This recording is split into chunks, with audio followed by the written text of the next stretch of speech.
Welcome back, folks. Our Backstage Pass this time is with our favorite couple in Texas music, Kelly Willis and Bruce Robison. After a long wait, these two songwriters have finally recorded an album together called Cheater's Game. You can label it whatever you want, Americana or country. I'll just call it really good music. A cheater's game, just breaking me down when I'm broken into. Is that so easy to do?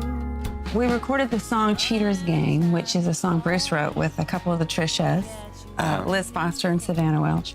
It actually had a great sounding title to it, Cheater's Game. There was so much to play with there. When we landed on the whole pinball game, the whole pinball machine thing, because it really kind of tied in with the era of country music that we're just so in love with. And, you know, you can see those Dolly Parton pinball machines, you know, so we used that whole idea for the cover. So even when you open it up, there's like, you open it up and then there's it's like a pinball machine, you know. So.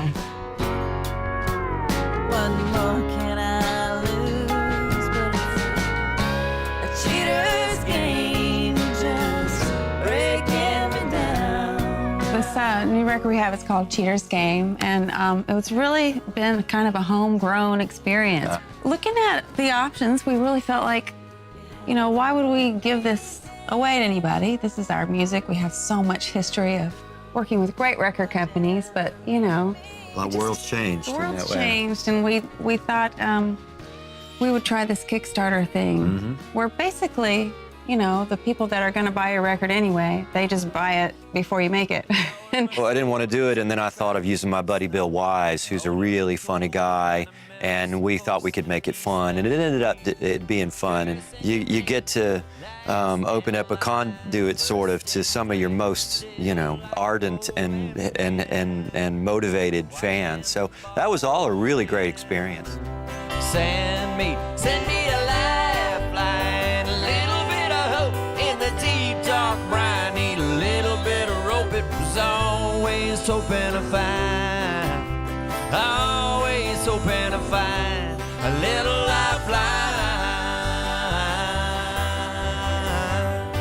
Decided early on, when we were going to do it, we decided to do it. I got really excited about it, and I said, I'm going to look wherever it takes us to find the 11 or 12 great songs that we want, whether I wrote them or somebody else did. If I got one song on here, if I got 10, I don't care. So we started on this thing where we'd just sit down, Kelly and I, and an acoustic guitar.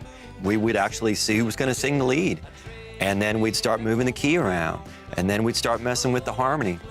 And then on all of these songs, except for the couple that came from the live shows, we'd strike it, we'd hit it, and find out where it all is, and then it would just come alive. Yeah, but many things they changed when they left you barely breathing. But the girls all look the same when they're leaving. When they're leaving. One thing that's kind of interesting, we really didn't have hardly any electric guitar on this record. Yeah. We were able to, you know, still have it be really rocking and grooving in different places without it. And we have it on a few songs, you know. The electric guitar is a big deal in music these days, and it takes a big part of the sound. And there's hardly any on our record at all. So, you know, that's a fun thing. You know, you have other things that really you create the space for it.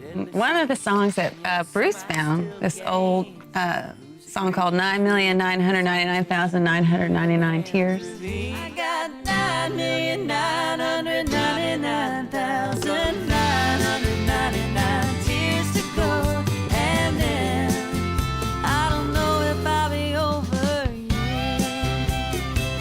This really cool song that I think kind of shows the two sides of us, because Bruce is from more of a 70s Texas country music world, and I was from more of a 60s Buck Owens kind of country music world. And so I think this song kind of marries those two worlds nicely, and this song is one of my favorites. Yeah, bringing all those influences together. She calls toll-free requesting a song, something they used to know. She prays to herself that wherever he is, he's listening to the border radio. Well, one of the good ones is Border Radio.